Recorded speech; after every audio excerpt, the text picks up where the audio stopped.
What is happening, guys? Welcome to it. This is audio review mode, and we're reviewing Night of Champions, which we had this past Sunday. It's back, and I'm back. Glad to be back with you guys. It's been quite a while. I know I got tied up with my final batch of assignments for my semester. I had to take care of that as best as I could because there were a number of them. But I took care of them, and all that's left now with the time I've got is to prepare for my exams. I'd been waiting for my timetable, hoping that at least all my papers will be in November, which would give me more time to prepare the whole of October. And when I got the timetable yesterday, found out that all my papers are in November. So I got what I was hoping for. I got some more time to prepare for exams. And so, with the time I've got, I'm hoping to cover some ground as far as audio universe mode is concerned. I think the episode I was supposed to drop for you guys was the week 5 finale, SmackDown. And then we move on to the final week before our second pay-per-view, Payback. So I'm hoping at least get those episodes out of the way. Maybe even push for the third pay-per-view before I get into full exam prep mode, because after that I'll be putting Audio Universe on hold until I'm done with my exams.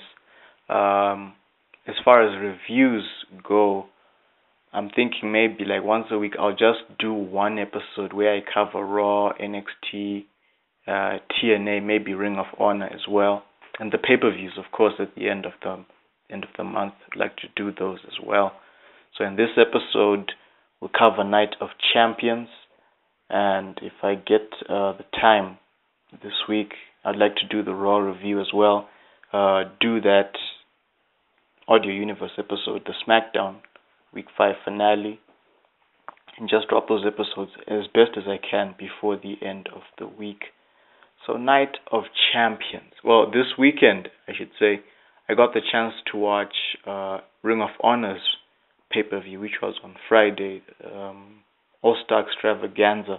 And I would recommend that watch both pay-per-views, All-Star Extravaganza and then Night of Champions. I think that would be a solid for you.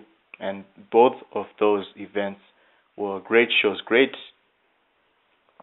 shows to watch. I got more out of All-Star Extravaganza as compared to Night of Champions. Night of Champions, I was slightly worried that they might get screwy finishes and all kinds of shenanigans and whatnot. You know how WWE rolls. But with Ring of Honor, you're always guaranteed that they will put on great matches, and you can count on them to be entertaining, to be fun, and at the end of it, you get your money's worth, your time was well spent. So with All-Star Extravaganza, that was a great show. I did my best to dodge spoilers over the weekend, but, well, I did come across a couple of spoilers. So for both of these pay-per-views, there were big spoilers, I'd say. There were a few, but there were big spoilers. So when I got to watch these pay-per-views, I did know how things were going to happen for a couple of the big matches there. So it wasn't really. I would have wanted to be as surprised about how things went down, but that wasn't really the case. But I did enjoy both pay-per-views at the end of the day. But I would say All-Star Extravaganza at the top, then Night of Champions. As far as Ring of Honor's pay-per-view is concerned, great matches. As I would always say with Ring of Honor, nothing less from them. Great matches. The finishes as well. The main event finish, yeah. I don't want to spoil anything. I'm hoping you guys will get the chance to watch that pay-per-view, but compare the finish to that main event to what went down. Oh, in fact, let me say, compare how Jay Lethal defended his titles the Ring of Honor TV and the Ring of Honor World Championship. Compare that to Seth Rollins versus John Cena, Seth Rollins versus Sting. Just compare those. I would say uh,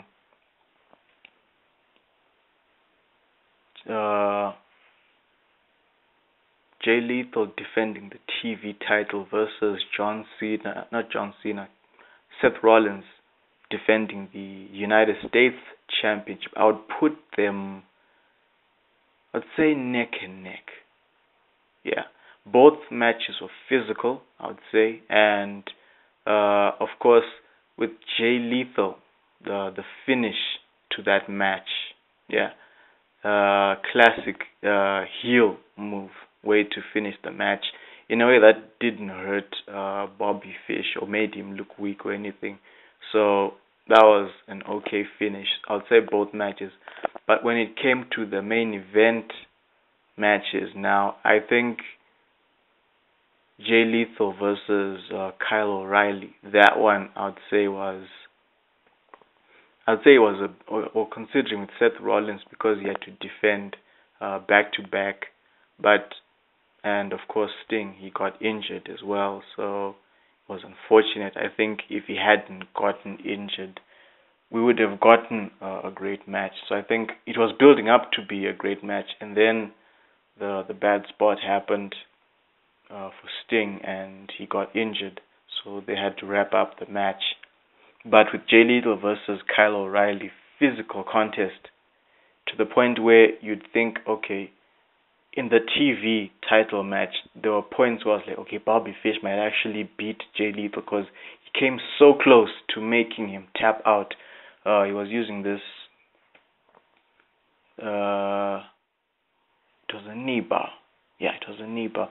He locked in that submission move a couple of times, and it was weakening Jay Lethal's knee to the point where you'd think, okay, he's coming so close to tapping out. Bobby might actually get the victory in this match. In that main event as well, because of the stress on Jay Lethal from that TV title match, played a factor in this match. Kyle O'Reilly taking advantage, and he would have the upper hand and came really close to defeating Jay Lethal, but then the swerve happened, and I think, yeah, that's where I'll leave it. That swerve, that was honestly, that was brilliant. Really, I hope people from WWE take the time to watch that pay-per-view. That finish was awesome.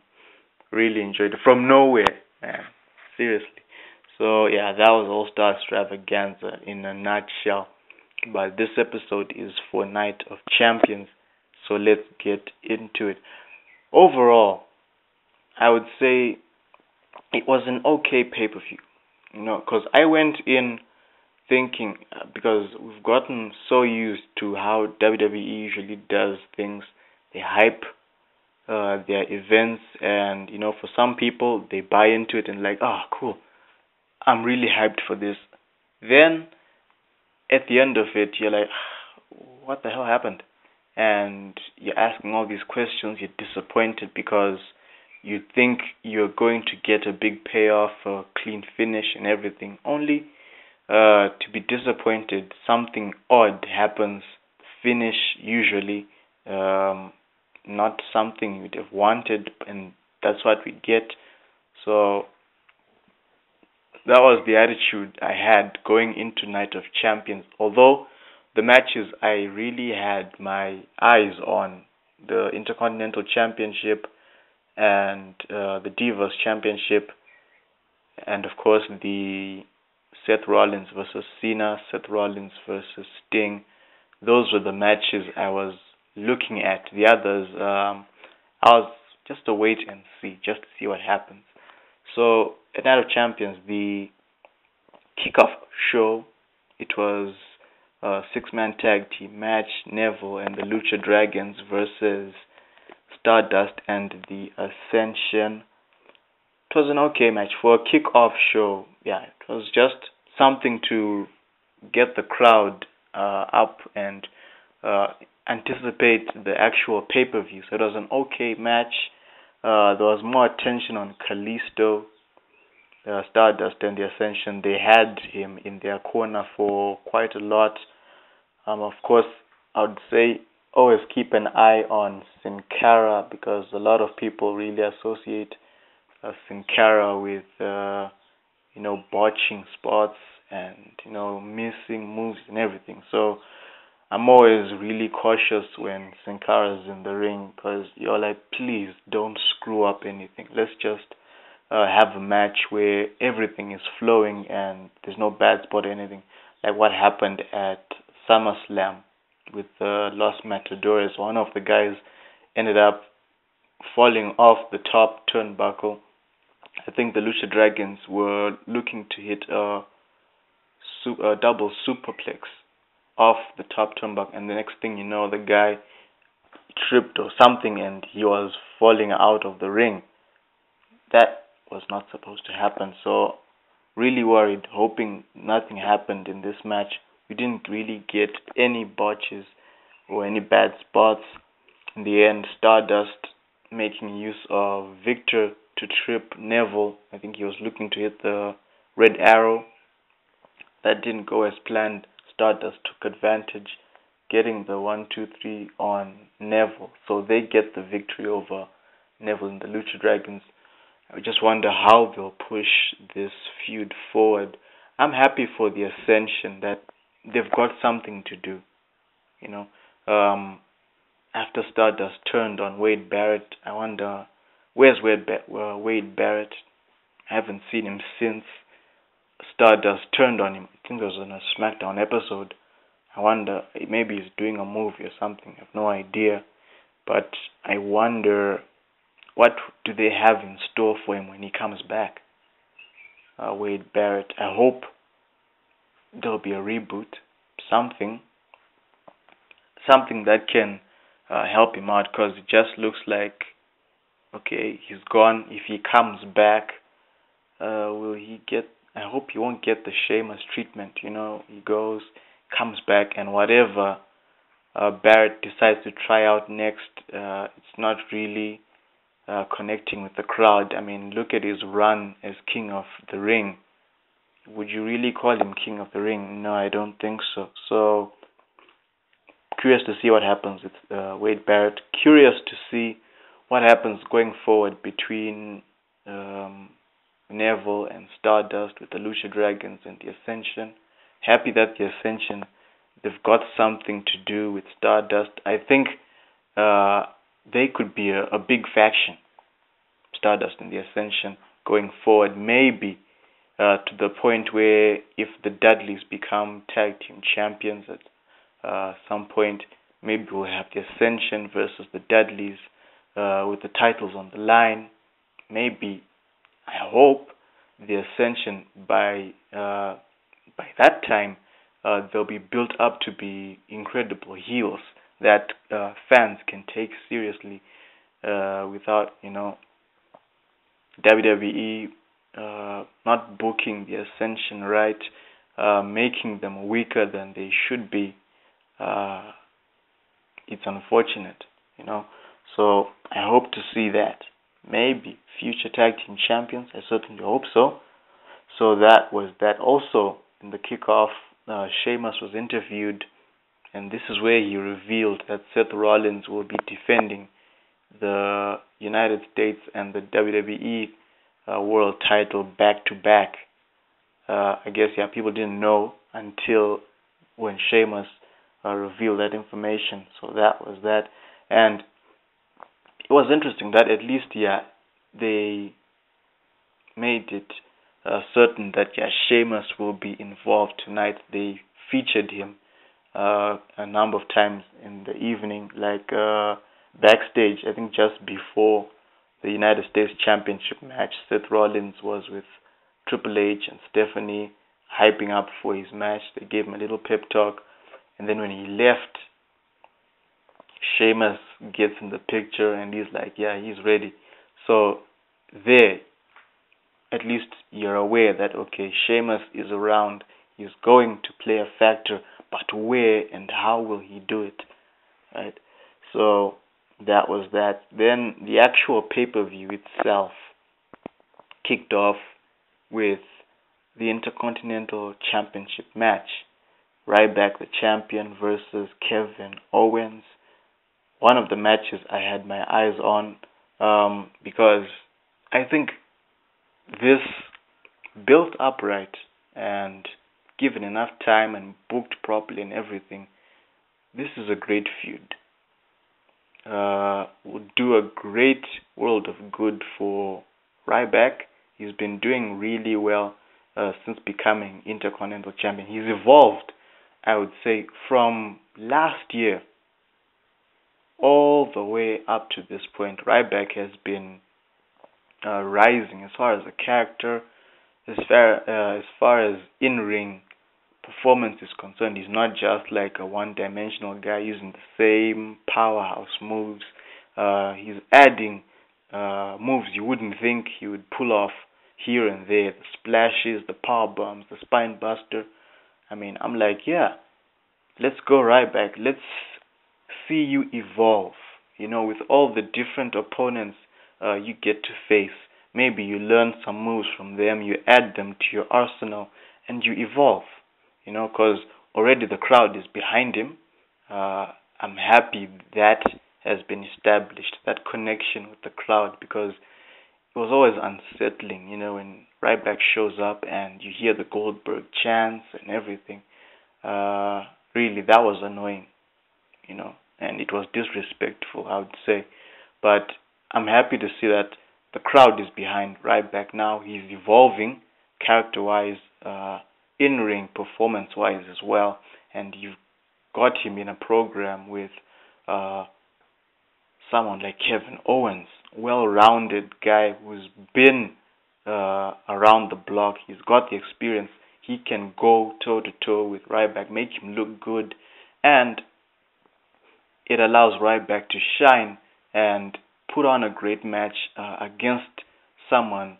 If you're going to talk like you're on a physical contest, someone who can give Ryback a physical contest, you've got Kevin Owens now. And so I was like, okay, yeah, done right, this will be a great feud. And my initial thought was maybe have Ryback retain the Intercontinental Championship in this match at Night of Champions. But maybe make it like Ryback won by the skin of his teeth. Owens came really close, to defeating him, but Ryback comes through just in the nick of time. Last minute, he gets through. He survives. So at least you have something for Kevin Owens to stay on Ryback. Like, I almost beat you. Almost. And you continue the feud. But what happened in this match, we had Kevin Owens defeating Ryback to become the new Intercontinental Champion. And I have no problem with that. We've got a new champion now. I'm curious to see how this will go for. Oh, of course, I'm expecting a rematch. Would it be a stretch to have let them have their rematch at the next pay-per-view, or will they just push for the rematch to be on Raw, which was yesterday? Today is Tuesday morning, so I wonder, was the rematch on Raw? I'll have to watch tonight. But with Owens being the new Intercontinental Champion, now we have Ryback chasing Kevin Owens. What will this mean for Ryback? What will we get from Ryback now that he's chasing Kevin Owens? Kevin Owens as well, being a heel.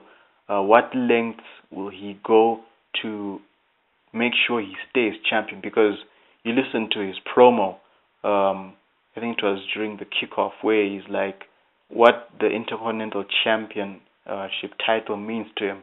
He's not bothered about the legends who've held the title. To him, Intercontinental Champion, being Intercontinental Champion means more money, it being a prize. He's a prize fighter, and more money, being able to support his family, the same motivator when he was NXT champion. Sorry, so he brings that back for the Intercontinental Championship, and now that he's Intercontinental Champion, he would have to do his best to keep the title because it means that much to him. More money, able to support his family. So even if he has to resort to cheating, it wouldn't really be a surprise for Kevin Owens to resort to that, as long as it means he stays champion. So interesting feud, twist to this feud. Owens is now the Intercontinental Champion. What happens going forward? I'm looking forward to this, and what this means for the Intercontinental Championship, because like what has happened later on in the evening. John Cena wins back the United States Championship. I would like to touch on that later on, but just as far as the Intercontinental Championship is concerned, maybe now I hope Owens will have something to say about being Intercontinental Champion. He has something to say to John Cena because he's a champion now. And okay, Cena is a champion also, so will we have champion versus champion matches between them? Or at least, yeah, just a couple of promos between them where Owens is like, I'm champion now. You're a champion, but I made it. And I think it would have worked more if Cena hadn't won the United States Championship, because you'd have Kevin Owens having something to brag about. He's Intercontinental Champion. John Cena failed to win back the United States Championship, the title that has meant so much to him all these past couple of months. He failed to get it back. But Owens, he's done what Cena failed to do, and that's become a champion. So at least it could have led to Cena chasing Owens for the Intercontinental Championship, and it would be, you'd say, a reverse of roles now, because you had Owens chasing Cena for the US title. Now this time you have Cena chasing Owens for the Intercontinental Championship. And just like Owens was unable to defeat Cena for the US title, you have Owens defeating Cena to retain the Intercontinental Championship. Because as far as I know, Cena has yet to become Intercontinental Champion. I think that's the one title he hasn't held in WWE. I think he's held everything else. Yeah.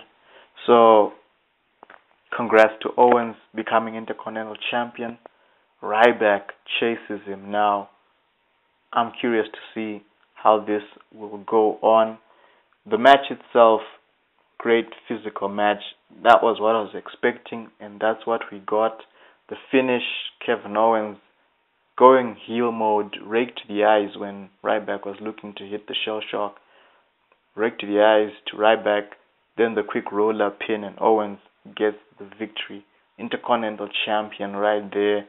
I think a lot of people were happy because when Owens was with Cena for the US title, I think we pretty much guessed that he's not going to win this feud.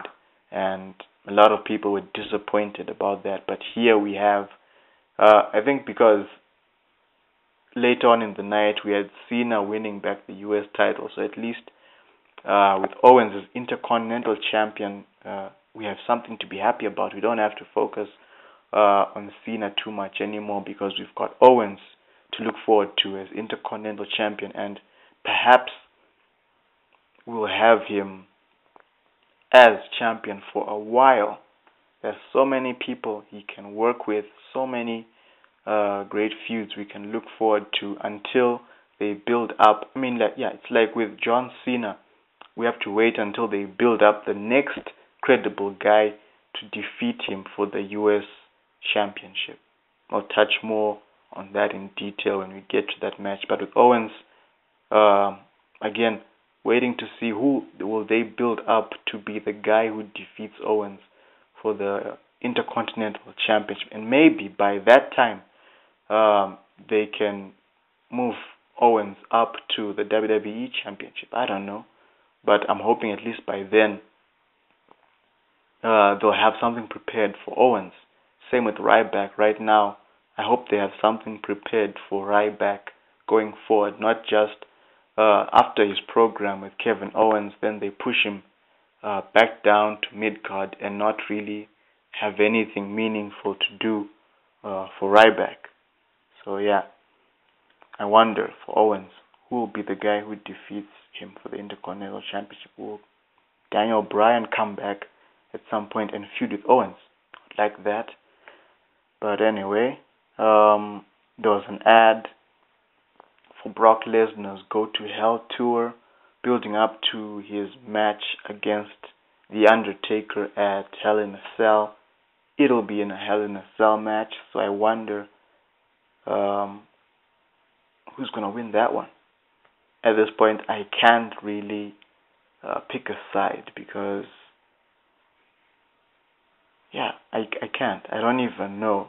I'm not gonna guess there. I'm just going to wait and we see what goes down. But I'm a little hyped for it, and we've got time to build up to that match. So I'm interested to see when will they start building up. Will it be at the start when October kicks off, or did they start building it up yesterday on Raw? Interesting. And he'll be featured on Stone Cold's podcast. Now that's something we can also look forward to. Stone Cold and Brock Lesnar on the podcast. Will Paul Heyman be there as well? I hope he'll be there. I really do. Although at this point it just seems like it's just going to be one-on-one, but I think it would be interesting if Paul Heyman is there as well. Yeah, I just think as the advocate, because I think Brock Lesnar, sure, he can handle an interview, but I think it would add more value to the interview when you have the advocate there as well. Kind of like a promo, but you've got Lesnar also getting a chance to talk, of course, with Stone Cold, but have Paul Heyman there as well. I hope so. I hope that will happen. Have him there. Then the next match was Rusev versus Dolph Ziggler. Physical contest. No problem there because I was really hoping that it wouldn't be a repeat of what went down at SummerSlam, with a double count out. Let's have a clean finish. And that's what we got in this match. The finish, however, I'm not too pleased about the finish because it felt a little familiar.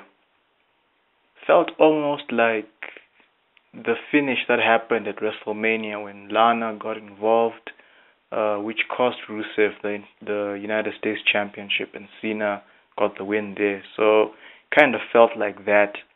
And now that Ziggler is the one who got the win in this match, what's the way forward? Are they going to bring Lana back on TV, even with her nursing that injury, or is the feud over? Do they have more to add to this feud? I don't really think anyone is really waiting for anything to come out from this feud because, with Lana out of the picture, what more can they get out of? Are they going to continue building towards the mixed tag team match, Ziggler teaming up with Lana versus Rusev and Summer Rae? If they are, then man, this feud is going to continue for a couple more months because as far as I know, that's how much time Lana will be away. I think 3 or 4 months with that injury. So really, I don't know what else they'll pull for this feud, but I just hope that's the end of it somehow. Let it end during these weeks and then we move on. Both of them can at least move on to something new. But I wonder now, with Ziggler trying to be friendly with Summer Rae, how is Lana going to respond to that and everything? What's the way forward? What happens to Rusev? Is Ziggler going to turn heel? Summer Rae ends up with Ziggler and Rusev becomes a babyface. Could that be the case? One thing I'm hoping won't happen is Lana goes back to Rusev, because it really wouldn't make any sense considering how Rusev treated Lana. Um, why would she want to go back to that guy? It wouldn't make sense at all, really. Let Lana continue on her own. We see what happens from there. Then we had the tag team titles on the line. The New Day taking on the Dudley Boys. Xavier Woods with the trombone. Honestly, I think with the New Day, you can find them entertaining, but they are still heels. I don't think you can be confused. I know there are people who would be like, hey, but I like the New Day, but they're heels. And I think that should remain. Like, keep them as heels until the point where, the crowd really wants them to turn babyface. Or when you've got a big heel tag team that can take the place of the New Day, and then you turn them babyface. That's what I think. So at the moment, even though they're not entertaining the crowd, they're entertaining themselves. I think that's where the heel factor comes in. They're just doing it for themselves. They're not doing it for the crowd, because you could still have them show up and they make fun of the town they're in just when the crowd thinks they're behind them, but then they flip the switch, and next thing you know, they're making fun of the town or the local sports team, etc. So I think keep them like that, and then when you've got a big heel tag team, maybe the Dudley Boys will turn heel at some point, and the New Day will turn babyface, and they can continue as babyfaces probably for a while. I don't know, but yeah, keep them like that. Then you can turn them babyface at some point later. For this tag team match, no complaints whatsoever. I really feel that the New Day and the Dudley Boys, given some time, this feud can push maybe right through to, I'd say, TLC. I really think, yeah, because TLC and Dudley Boys, that makes perfect sense. That's where you can have your tables match or your TLC match. But I think it will definitely be a tables match. So I think maybe the Dudley Boys will win the titles at Survivor Series, and then the rematch will be a TLC, a tables match. You can carry on from there. That's what I'm thinking. Having them win the tag team titles so early, nah, the New Day has just gotten them back from the primetime players, so let them let this feud push forward, and we see what else we can get out of it. The Dudley Boys, what will they do to even the numbers against the New Day? It's 3 versus 2 right now. Who's going to join the Dudley Boys to take on the New Day? Then we can focus on the tag team titles again. So in this match, great match, ended by DQ when Xavier Woods got involved when the Dudley Boys were looking to get that big win. Xavier got involved. It was a DQ. And what I liked at the end was when they called for the tables, and yeah, even the crowd as well, they were hyped for it, because first they were advocating for save the tables, and the next thing you know, get the tables, and Xavier getting the table from under the ring, and I really liked that. I was like, okay, are they going to drive the Dudley Boys through that table? I mean, that would have been a major statement, and again, it would play to them being heels. They're advocating for save the table, but here they are destroying a table, which would be a heel move. So, that was pretty cool. And then, of course, the Dudley Boys got the advantage, and Xavier Woods would be the guy going through that same table he retrieved from under the ring. So this match, no complaints, no problem with the finish. Let's see what else we'll get out of this feud between them. After that, we had the Divas Championship match. Another match I had my eyes on. hoping Charlotte would pull through, and she did. We've got a new Divas champion. One odd thing though, would it be a vignette? The video, the clip they would show, past champions, building up the championship match that was going on. Uh, they're talking about the Divas Championship, but the women they were showing were all WWE Women's Champions. They weren't Divas Champions. So I thought it would have made more sense if they showed women uh, who were Divas Champions. Layla or Mickey James. Who else? Michelle McCool. Those women, yeah, those were Divas Champions. But well, I hope now that Charlotte is the champion, let's hope they bring back the women's championship. Let's move. I feel like with Charlotte being the champion, it's the end of the Divas era, and we move forward finally into uh, the female wrestler era, or as Paige called it, the era of the female athlete. Whatever, same thing. So that would be a start. Have Charlotte bring back the women's championship.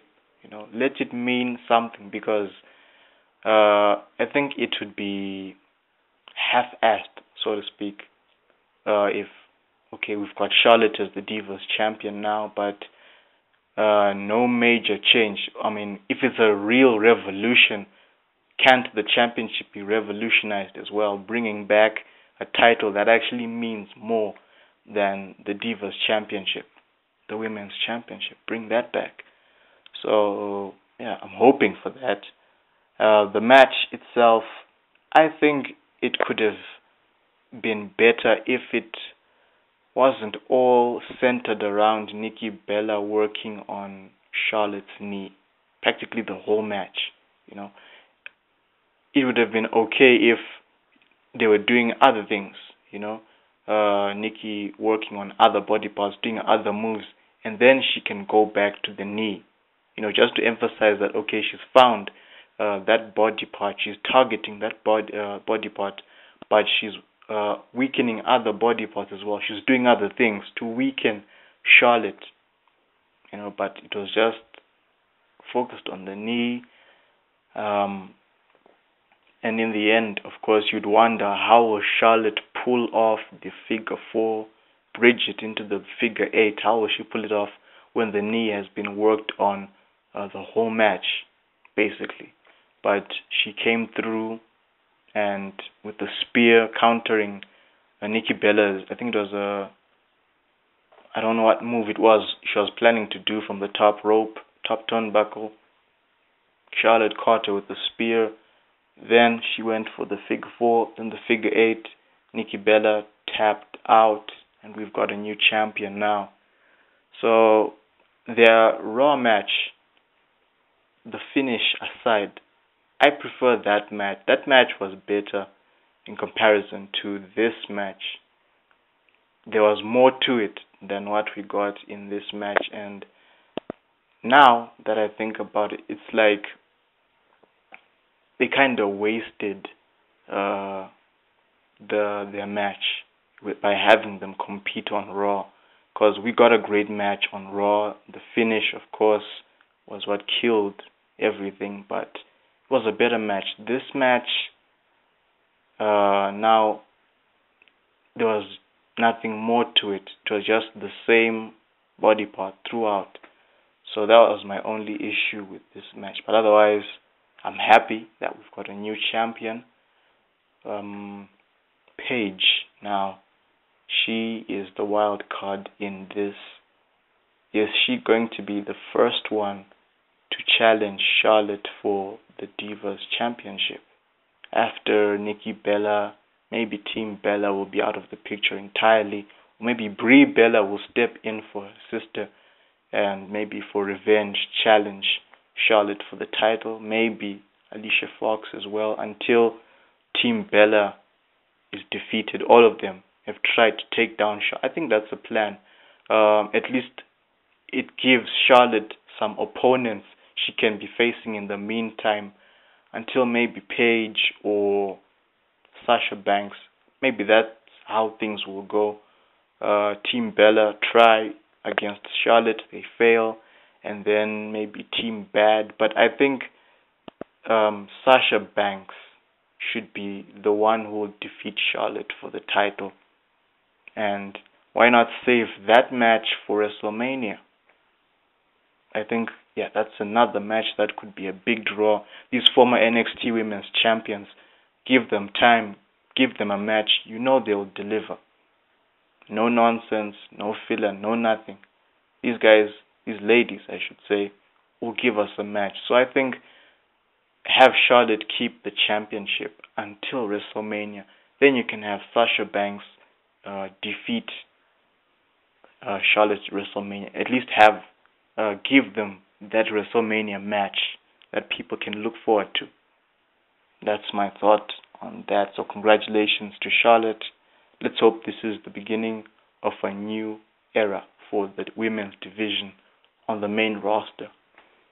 Then from there we went to the big six-man tag team match, the Wyatts versus Dean Ambrose and Roman Reigns with their third partner again, WWE Security. We had another random fan making an appearance during the just before the match, and honestly, at this point,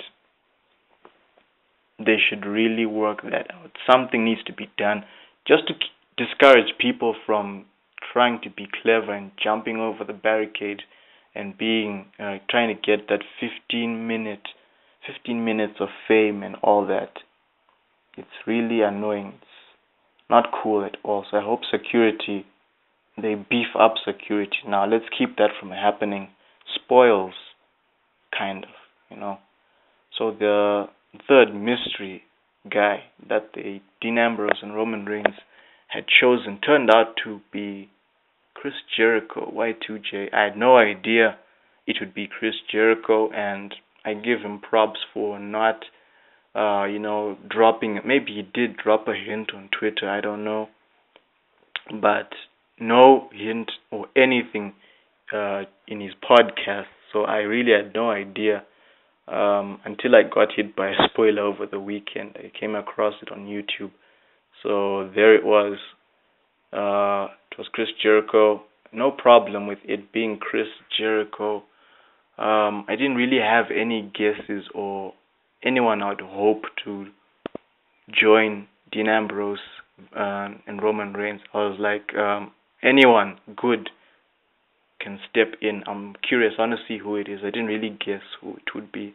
So when Chris Jericho came out, I was like, oh, cool. We got Jericho. Let's go.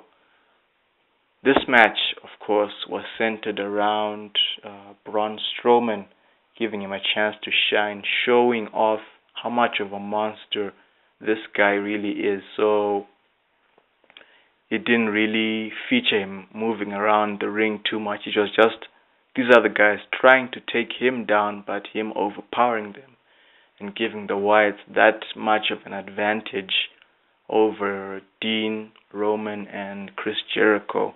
In the end, though, Dean and Roman Reigns, they had the advantage. They took the big guy down and were looking to end everything until Jericho tags himself in, and just when he thought he would get that big win for the team, that's when Braun Strowman caught him and ended the match right there and then with I didn't get the name of his finisher or the submission maneuver that he pulls off. I need to check on those, but Jericho was the one who got the loss for the team. And the curious thing is what happened in the end. Jericho would walk out on Dean Ambrose and Roman Reigns. He's the third guy. He took the loss, and then he walks away from his teammates.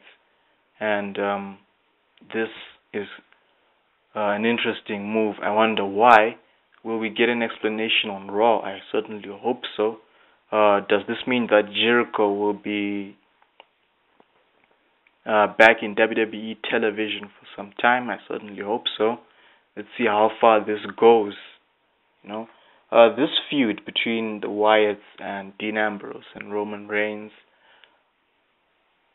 Well, I don't really have much hype for it.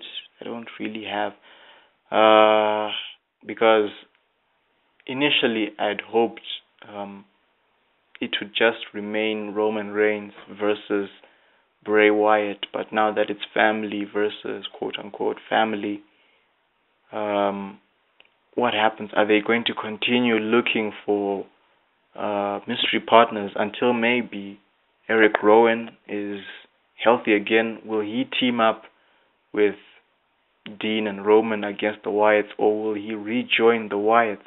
I hope he'll rejoin the Wyatts. Then at least we see what happens with Dean and Roman. Who will they the two guys? Who will they recruit against a four-man strong Wyatt family? Or if Eric Rowan, sorry, joins Dean and Roman Reigns, what does it mean for the Wyatts? Will they defeat the Wyatts?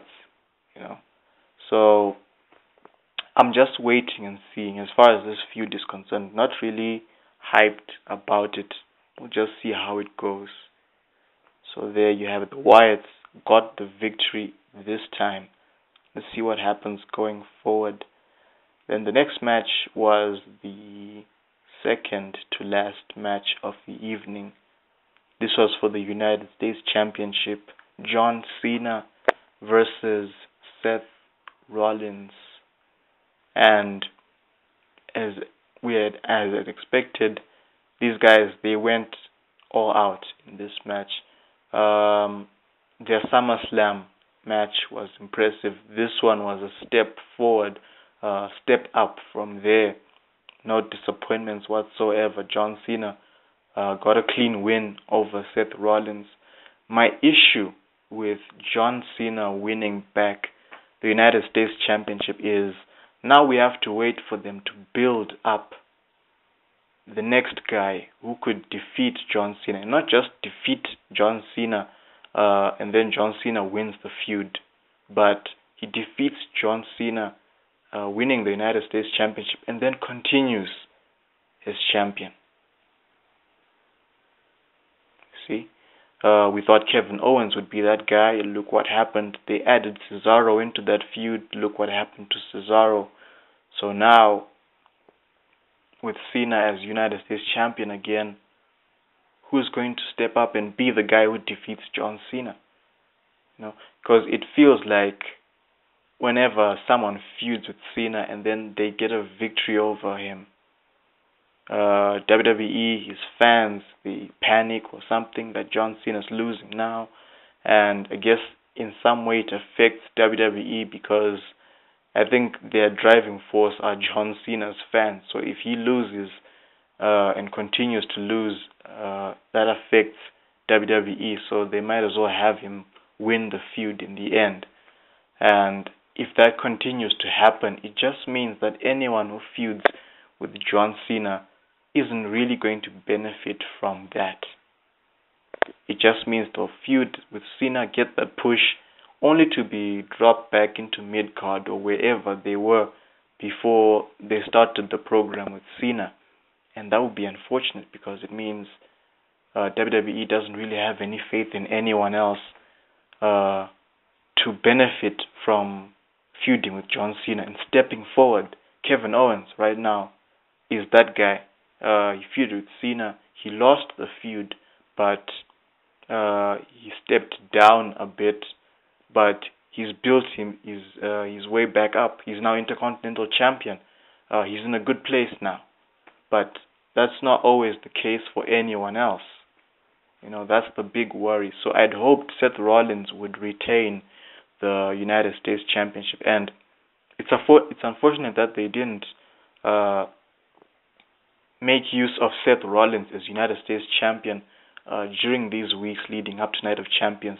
Maybe he could have brought back the United States Open Challenge. You know, I think that's one reason why people are okay with Cena winning back the U.S. title, because he's the one who will continue the U.S. Open Challenge. But Seth Rollins could have done that as well. What's so bad about Seth Rollins bringing back the Open Challenge?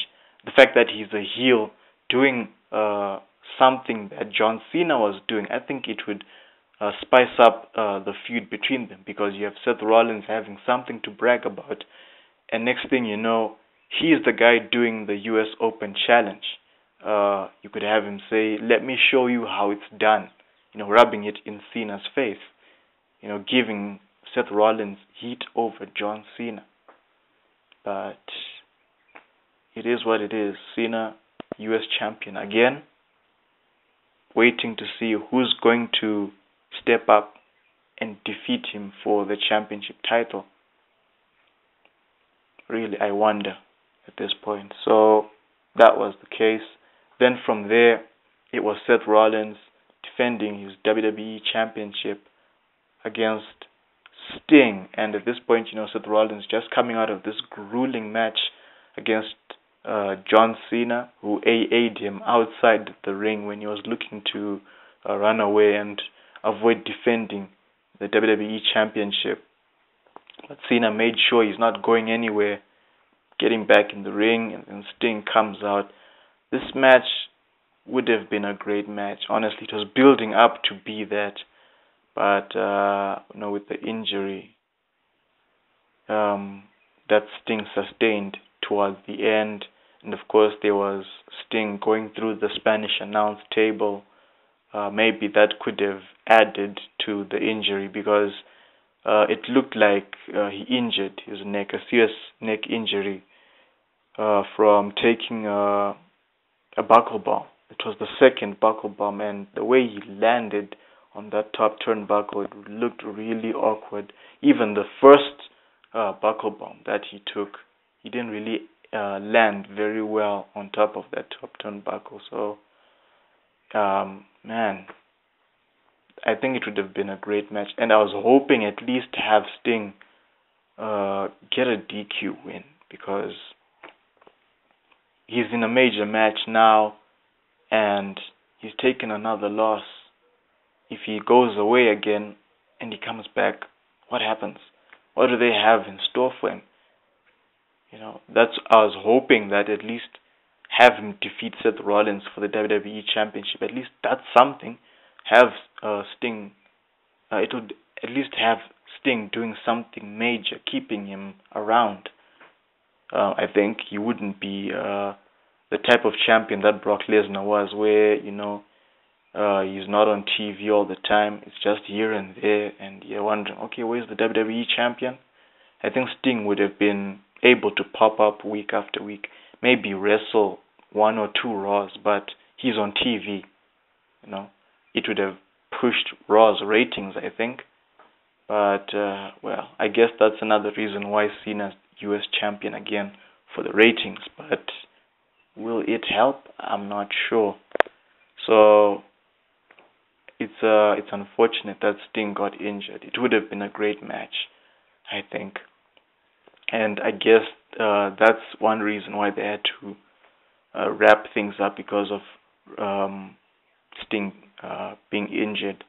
And so Rollins retains the WWE Championship, only for Sheamus to pop in looking to cash in. And it was interesting that the crowd reacted to Sheamus popping up. I would have expected people to be booing and everything, but I guess it was more of them cheering that finally he's getting rid of the briefcase. Cash in already. I think that was the reason they popped for Sheamus popping up, pun not intended. But he didn't get to cash in because Kane, masked Kane, would make his return, and he didn't just take out Seth Rollins, he took Sheamus out as well. So the cash in did not happen. Sheamus is still Mr. Money in the Bank for a little longer. So yeah, I wonder when will he cash in.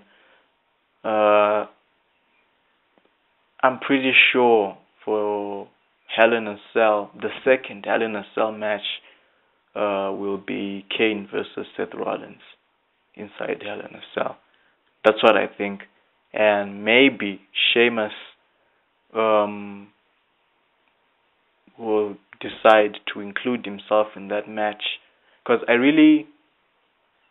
as far as Sheamus is concerned, I don't really see him as the type to run in and cash in, even though he's done that. But I think he's the type to just get in your face and like, I'm cashing this in. Let's meet on Sunday or whenever the next pay-per-view will be. So I think that Sheamus will include himself in the match. It will be a triple threat match for the WWE Championship. Kane, Sheamus, Seth Rollins inside Hell in a Cell. That's my prediction there. Second Hell in a, I think it would make more sense anyway. Kane, Hell in a Cell, yeah. Masked Kane, especially. Hell in a Cell. Let's go. So yeah, that was my review of Night of Champions. Okay, pay-per-view wasn't really big, major development and matches and everything, but overall, I'm just happy. We've got a new Intercontinental Champion in Kevin Owens. Charlotte is the new Divas Champion, so at least we've got two big changes we can keep our eyes on. Positive changes. John Cena being US Champion. I don't hate Cena. I'm just against WWE always turning back to John Cena. He's the top guy, fine, but what does that mean for everyone else? That's my issue with WWE always turning back to John Cena for major angles and everything. That's my issue. So let's see what happens going forward. Hoping to catch Raw tonight, and I will drop a review for that as well. So for the time being, I've got some time to drop some episodes as far as Universe Mode is concerned. Let's push that and then put it on hold until my exams are out of the way. So I hope you guys enjoyed this. Thank you for listening. I will catch you in the next one. Thank you.